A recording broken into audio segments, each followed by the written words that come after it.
पहले जान लेते हैं जलियांवाला बाग में उस दिन आखिर हुआ क्या था। 13 अप्रैल 1919 बैसाखी का दिन था। जलियांवाला बाग में बैसाखी मनाने के लिए और कुछ स्वतंत्रता सेनानियों की गिरफ्तारियों का विरोध करने के लिए एक सभा हुई। सभा पूरी तरह शांतिपूर्ण थी, लेकिन उस वक्त ब्रिटिश सरकार के एक ऑर्डर के तहत सभी सभाओं पर बैन लगा दिया गया, जिस वजह से वहां पर सेना पहुंच गई। सेना का नेतृत्व कर रहे जनरल डायर ने सबसे पहले बाग से बाहर निकलने के रास्ते पर अपने सिपाहियों को खड़ा कर दिया और उसके बाद बिना कोई वार्निंग दिए उस जमा भीड़ पर गोलियां बरसानी शुरू कर दी। भागने के सभी रास्ते बंद थे और उन पर सिपाही तैनात थे। लोग जाते भी तो कहां जाते।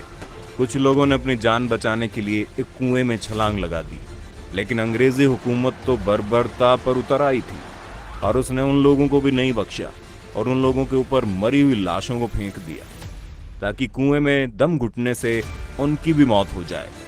इस घटना में 1500 से ज्यादा लोगों की मौत हो गई थी और 1200 से ज्यादा लोग जख्मी हुए थे। जिंदा बचने वालों में एक 18 साल का अनाथ लड़का भी था। वो लड़का जो ब्रिटिश हुकूमत की जमीन हिलाने वाला था, वो लड़का जो अंग्रेजों के घर में घुसकर इस बर्बरता का बदला लेने वाला था, वो लड़का जिसका नाम भारत के लोगों ने भुला दिया, शहीद उधम सिंह। उधम सिंह ने ये सब अपनी आंखों से देखा था और तब ही ये निर्णय कर लिया था कि एक दिन वो इस हत्याकांड का बदला जरूर लेगा। यहाँ पर आपको बताना बहुत जरूरी है कि जो जनरल डायर इस घटना में मौजूद था, उसकी मौत तो 1927 में ही हो गई थी, लेकिन जिस डायर को उधम सिंह ने मारा था वो जनरल डायर नहीं था, बल्कि उस वक्त पंजाब के लेफ्टिनेंट गवर्नर की पोस्ट पर तैनात मिचेल ओ डायर।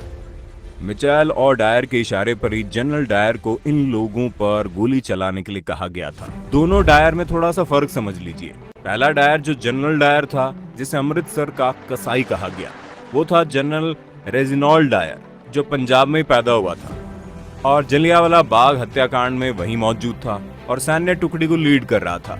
वहीं मिचेल और डायर उस वक्त पंजाब में लेफ्टिनेंट गवर्नर था, लेकिन उसी ने उस खूनी खेल को शुरू करने के ऑर्डर रेजिनॉल्ड डायर को दिए थे। दोनों के नाम और स्पेलिंग में थोड़ा सा अंतर है। उधम सिंह के माँ बाप पहले ही दुनिया से जा चुके थे और उधम सिंह उस वक्त एक अनाथालय में रहते थे। वो जलियांवाला बाग में अपने भाइयों और दोस्तों के साथ उस वक्त लोगों तक पानी पहुंचाने का काम कर रहे थे जब इस घटना को अंजाम दिया गया।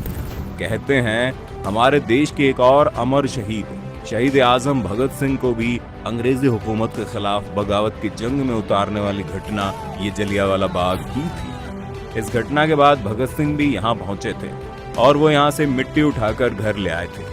उधम सिंह भी भगत सिंह की जिंदगी से काफी प्रेरित थे। इस घटना के कुछ समय बाद उधम सिंह ने अनाथालय छोड़ दिया था और वो कुछ वक्त अमेरिका में रहे, लेकिन जब उन्हें वहां बब्बर अकालियों के अंग्रेजों के खिलाफ चल रहे संग्राम के बारे में पता चला तो वो लौटकर भारत आ गए। इसी बीच वो एक पिस्तौल भी स्मगल करके वहां लाए, जिसके बाद पकड़े जाने पर उन्हें कुछ वक्त के लिए जेल में भी रहना पड़ा। लेकिन उधम सिंह का मकसद हमेशा से साफ था, बदला। 1940 आते आते डायर रिटायर हो चुके थे और भारत छोड़कर वापस इंग्लैंड लौट गए थे। उधम सिंह भी इस हत्याकांड का बदला लेने के लिए इंग्लैंड पहुंच गए, पर रास्ता इतना आसान नहीं था और डायर तक पहुंचना कोई आसान काम तो था नहीं, इसलिए उन्हें इसके लिए काफी लंबा इंतजार करना पड़ा। काफी वक्त तक वो वहां रहे और एक दिन उन्हें खबर मिली कि एयर ईस्ट इंडिया एसोसिएशन द्वारा आयोजित एक मीटिंग में स्पीच देने के लिए शरीक वो होने वाले हैं। यहाँ पर ब्रिटिश तंत्र के कई और जरूरी लोगों का भी जमा होना संभावित था, इसलिए 13 मार्च 1940 को उधम सिंह अच्छे से एक अंग्रेज की तरह कपड़े पहने हुए वेस्टमिनिस्टर के कैक्सटन हॉल पहुंच गए, जहां पर ये मीटिंग होने वाली थी। हॉल में जाने से पहले उन्होंने अपनी रिवॉल्वर एक किताब के अंदर छुपा ली थी और उसे अंदर ले जाने में कामयाब रहे। जब वहां डायर के स्पीच की बारी आई तो डायर उठकर स्टेज पर जा ही रहा था कि तभी उधम सिंह ने एक के बाद एक 6 गोलियां चलाई, जिनमें से 2 गोलियां डायर को लगी और एक तो उसके दिल के आर पार हो गई, जिसकी वजह से इसकी मौके पर ही मौत हो गई। इस गोलीकांड में कई और ब्रिटिश अधिकारियों और राजनेताओं को भी कई चोटें आई और उसके बाद भीड़ की नजर गर्व से फूले उधम सिंह पर पड़ी। उधम सिंह भगत सिंह को न सिर्फ अपना हीरो, अपना गुरु मानते थे, जिस वजह से भगत सिंह की तरह वो मौकाए वारदात पर वहां से भागे नहीं, बल्कि उन्होंने वहां अपनी गिरफ्तारी दी। गिरफ्तार होने के बाद उन पर मुकदमा चला, और क्योंकि अब दुनिया भर में उधम सिंह का नाम पहुंच गया था, इसलिए उधम सिंह की तरफ से केस लड़ने के लिए वीके कृष्णा मेनन आगे आए। वीके कृष्णा मेनन बाद में आजाद भारत के यूएन में एम्बेसडर भी रहे और नेहरू कैबिनेट में रक्षा मंत्री भी। हालांकि उस वक्त नेहरू और गांधी दोनों ने ही इस घटना को गलत ठहराते हुए उधम सिंह की निंदा करते हुए इसे एक बेवकूफाना हरकत बताया था। लेकिन 1952 में नेहरू ने भी उधम सिंह को शहीद आजम कहा और उनके इस काम को सही ठहराया। इस घटना ने इस कदर ब्रिटिश सरकार की नींव हिला दी थी कि बहुत जल्द से जल्द ये ट्रायल पूरा किया गया। ट्रायल के दौरान उधम सिंह ने जेल में 42 दिन की भूख हड़ताल भी की और इस हड़ताल को तोड़ने के लिए इन्हें जबरदस्ती खाना खिलाया गया। 4 जून आते आते ट्रायल पूरा हो चुका था और इस घटना के 4 महीने बाद ही 31 जुलाई 1940 में उधम सिंह को पैंटोनिम विलेज जेल में फांसी दे दी गई। उधम सिंह ने अपने ट्रायल स्टेटमेंट में साफ कर दिया था कि उन्हें अपने इस काम पर जरा सा भी अफसोस नहीं है। उन्हें अफसोस है बस इस बात का कि सभा में मौजूद कुछ और लोग उनकी गोली का शिकार बनने से बच गए।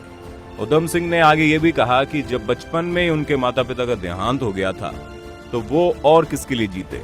उधम सिंह ने इस पूरे ट्रायल को उधम सिंह ना होकर बल्कि राम मोहम्मद सिंह आजाद के नाम पर लड़ा।